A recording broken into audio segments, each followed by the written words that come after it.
కేంద్రంలోని ఎన్డీఏ కూటమిలో టీడీపీ కీలకంగా మారిన తరుణంలో బాబుకు చాలా ప్రాధాన్యత పెరిగిందని చెప్పాలి. కొద్దిసేపటి క్రితం జరిగినటువంటి నేషనల్ డెమోక్రటిక్ అలయన్స్ ఎన్డీఏ సమావేశంలో చంద్రబాబు నాయుడు చాలా చురుకుగా, చాలా కీలకంగా కనిపించారు. ప్రధానమంత్రి నరేంద్ర మోడీ పక్కన కొద్దిసేపటి క్రితం జరిగిన సమావేశంలో ప్రధానమంత్రి నరేంద్ర మోడీ పక్కనే చంద్రబాబు నాయుడు, ఆ పక్కనే నితీష్ కుమార్ కూర్చున్నటువంటి దృశ్యాలు మన కళ్ళ కట్టుకట్టినట్టుగా కనిపించాయి.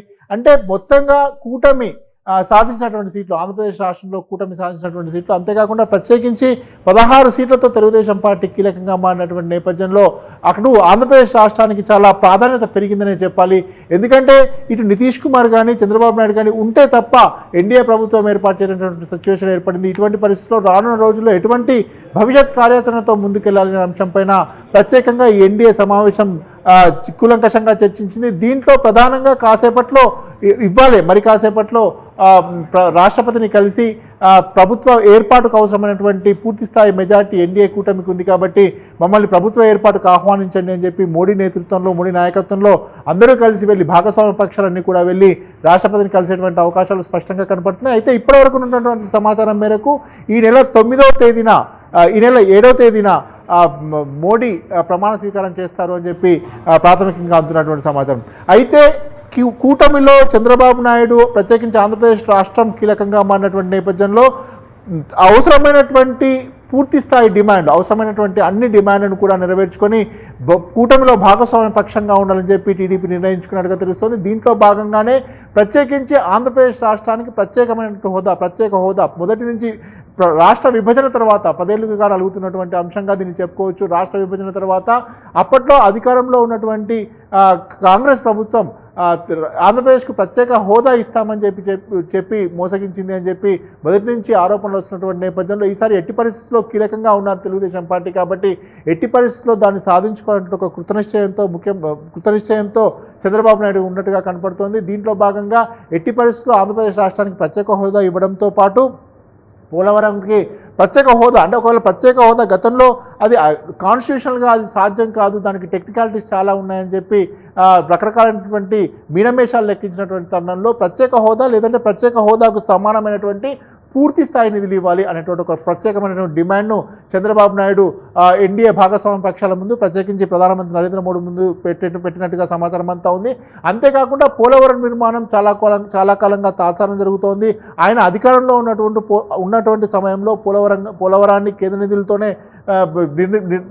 నిధులతోనే నిర్మించారు. కాబట్టి ఈసారి పూర్తి స్థాయిలో పూర్తి కావాలంటే దానికి అవసరమైనటువంటి పూర్తి స్థాయి నిధుల సమీకరణ కేంద్ర ప్రభుత్వం నుంచి జరగాలి. కేంద్ర ప్రభుత్వమే ఆ నిధులు కేటాయించినటువంటి ఒక డిమాండ్ను చంద్రబాబు నాయుడు అటు ఎన్డీఏ భాగస్వామ్య పక్షాల ముందు ఉంచినట్టుగా సమాచారం అంతా ఉంది. అంతేకాకుండా కీలకమైనటువంటి 4 మంత్రి పదవులు ఇస్తే తప్ప అనేటువంటి ఒక నెగిటివ్ కామెంట్ రాలేదు. బట్ ఆయన ప్రజెంటేషన్లో భాగంగా ఆయనకి ఇచ్చినటువంటి డిమాండ్లో భాగంగా ఖచ్చితంగా 4 కీలకమైనటువంటి మంత్రి పదవులు ఇవ్వాలి అని చెప్పి కోరినట్టుగా తెలుస్తోంది. అయితే దీంట్లో ఏమే మంత్రి పదవులు, ఏ శాఖలు, ఏ పోర్ట్ఫోలియోస్ ఇవ్వాలి అనే దానికి సంబంధించి ఇంకా పూర్తి స్థాయిలో ఒక క్లారిటీ అయితే రాలేదు. కాకపోతే 4 కేంద్ర మంత్రి పదవులు, దట్టు క్యాబినెట్ మంత్రి పదవులు ఇవ్వాలని చెప్పి ఆయన డిమాండ్ చేసినట్టుగా సమాచారం అంతా ఉంది.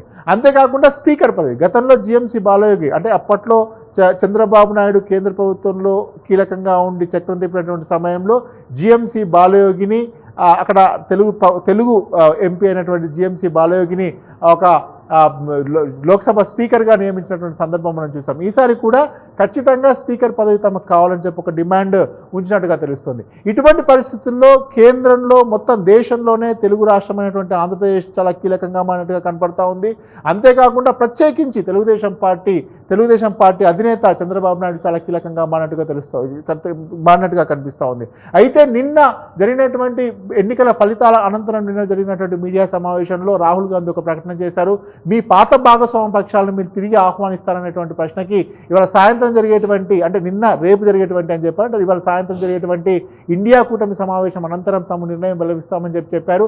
అంటే ఇటువంటి పరిస్థితుల్లో ఒక రకమైనటువంటి సందిగ్ధత నెలకొంది. ఎందుకంటే చంద్రబాబు నాయుడు ఎన్డీఏ కూటమిలో కంటిన్యూ అవుతారా లేదంటే ఇండియా కూటమి వైపు అడుగులేస్తారనే ఒక అనుమానం కలిగినప్పటికీ కూడా అదేం లేదు, నేను ఖచ్చితంగా ఎన్డీఏ కూటమిలో కొనసాగుతానని చెప్పి ఆయన స్పష్టంగా చెప్పడం జరిగింది. అంతేకాకుండా దానికి సంబంధించి తన మద్దతు లేక, ఎందుకంటే అన్ని పార్టీలు అలైడ్ పార్టీస్ ఏవైతే ఉంటాయో అవన్నీ కూడా తమ మద్దతు లేఖ ఇవ్వాల్సిన అవసరం ఉంది. కాబట్టి చంద్రబాబు నాయుడు తన మద్దతు లేఖను మద్దతు లేఖను మోడీకి అందించినట్టుగా సమాచారం అంతా ఉంది.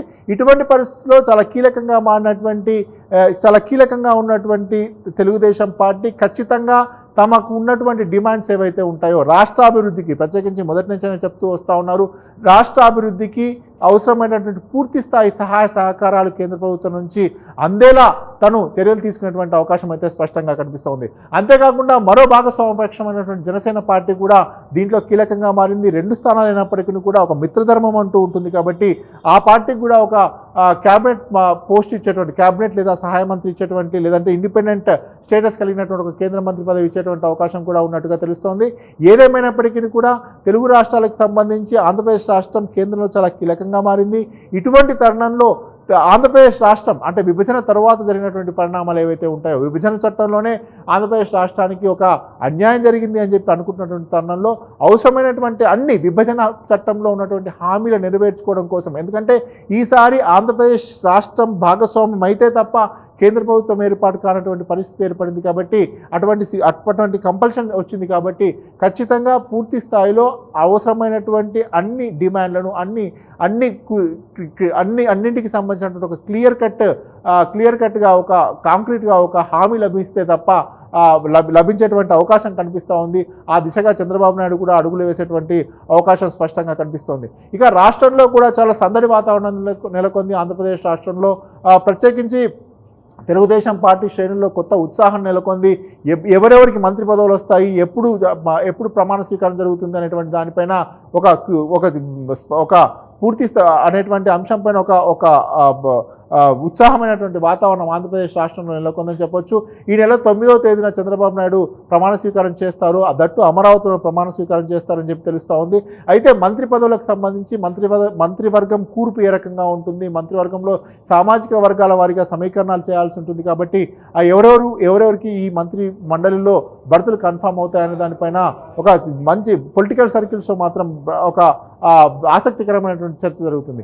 ఏదేమైనప్పటికీ కూడా యాజ్ ఆఫ్ నౌ కేంద్ర ప్రభుత్వ ఏర్పాటులో తెలుగుదేశం పార్టీ మరొకసారి కీలకంగా మారింది. గతంలో చాలాసార్లు చూసాం.